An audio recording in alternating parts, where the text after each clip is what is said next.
Assalamualaikum warahmatullahi wabarakatuh. Salam sejahtera untuk semua. Perkenalkan, saya Sabila Fitri Aufa, mahasiswi program studi pendidikan Bahasa Indonesia semester 5 dengan NIM 40422027. Saya membuat tugas video ini untuk memenuhi tugas ujian akhir semester atau UAS mata kuliah kajian buku teks dengan dosen pengampu, Bapak Kyuksan Wahyudi, Magister Pendidikan. Buku Bahasa Indonesia untuk SMA, MA, SMK, dan MAK kelas 10 edisi revisi diterbitkan oleh Kementerian Pendidikan, Kebudayaan, Riset, dan Teknologi pada tahun 2023. Disusun untuk mendukung implementasi kurikulum merdeka yang berorientasi pada pengembangan kompetensi, kemampuan literasi, serta karakter siswa sesuai dengan profil pelajar Pancasila atau P5.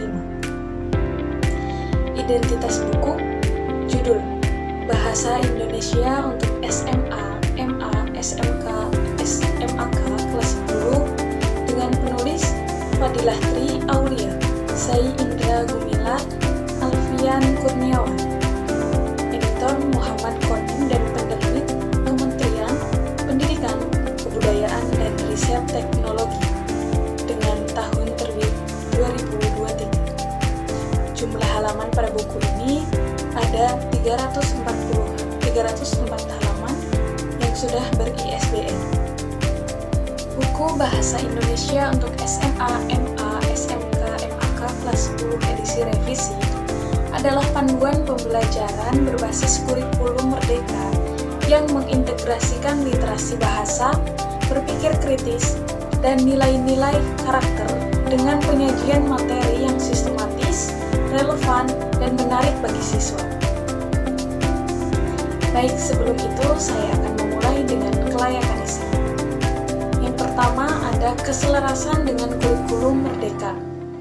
Buku ini dirancang untuk mendukung implementasi kurikulum merdeka yang berfokus pada pengembangan kompetensi dasar dan capaian pembelajaran atau CP. Setiap bab dirancang untuk mengasah kemampuan literasi dan berpikir kritis siswa. Pada bab 1, siswa diajak mempelajari cara menyusun laporan hasil observasi secara objektif. Materi ini selaras dengan capaian pembelajaran literasi yang mencakup kemampuan memahami teks faktual, menganalisis data, dan menghasilkan karya berupa laporan ilmiah. Misalnya, aktivitas pada tabel 1.3 halaman 9 memberikan panduan langkah-langkah menyusun laporan berdasarkan data yang akurat. Relevansi materi ini relevan dengan kebutuhan siswa pada masa kini. Topik yang dibahas seperti teks observasi pada belalang anggrek dan kunang-kunang pada bab 1 tidak hanya memperkaya wawasan siswa tentang lingkungan, tetapi juga mempersiapkan mereka menghadapi tantangan era modern yang membutuhkan kemampuan analisis berbasis data. Keakuratan materi buku ini menggunakan sumber-sumber terpercaya untuk memastikan keakuratan data. Referensi yang dikutip berasal dari jurnal, artikel, dan buku terbaru. Hal ini penting untuk mendukung validitas isi buku.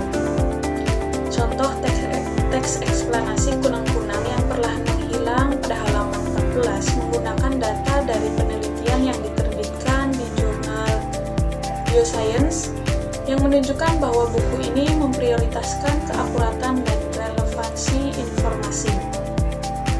Dan yang keempat, ada pengembangan karakter dan profil pelajar Pancasila. Buku ini dirancang untuk mengembangkan nilai-nilai profil pelajar Pancasila seperti gotong royong, berpikir kritis, dan kreatif.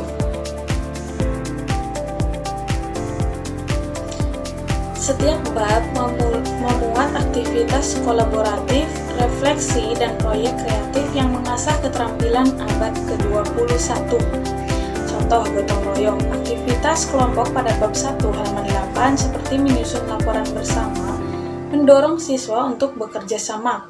Lalu ada bernalar kritis, analisis teks hikayat pada bab 3 halaman 84 mengasah kemampuan evaluasi siswa terhadap nilai-nilai budaya. Lalu ada kreativitas, tugas membuat komik strip di bab 2 halaman 66 memadukan seni dan literasi untuk menyampaikan kritik sosial. Yaitu ada kelayakan penyajian. Keberpihakan kepada siswa, materi dalam buku ini disusun dengan pendekatan yang berpusat pada siswa. Penyajian visual, tugas interaktif, dan contoh yang relevan membuat siswa termotivasi untuk belajar aktif.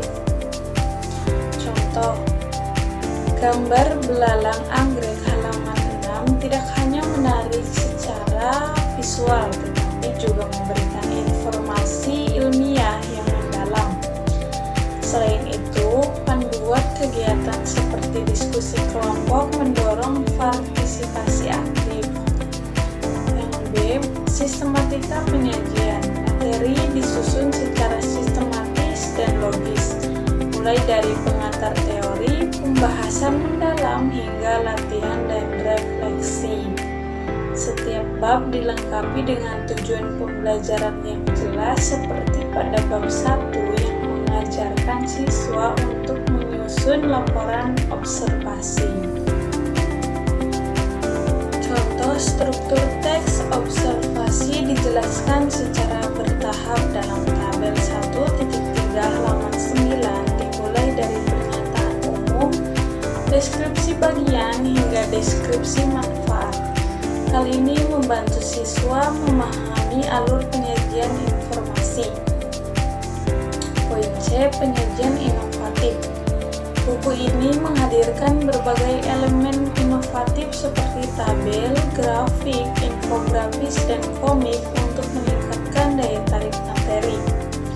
Penyajian ini memadukan teks dan visual, membuat pembelajaran lebih interaktif dan menyenangkan. Contoh, komik strip di bab 2 halaman 66 menyajikan kritik sosial dalam bentuk komik potongan yang menarik dan mudah dipahami oleh siswa. Lalu, infografis pada bab 5 halaman 202 memvisualisasikan biografi tokoh seperti R.A. Kartini dengan cara yang informatif.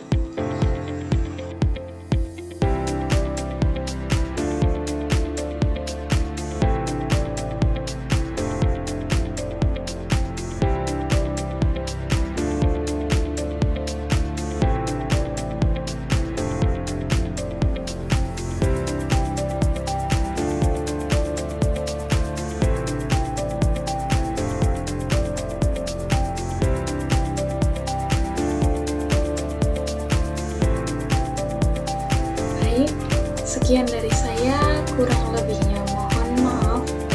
Wassalamualaikum warahmatullahi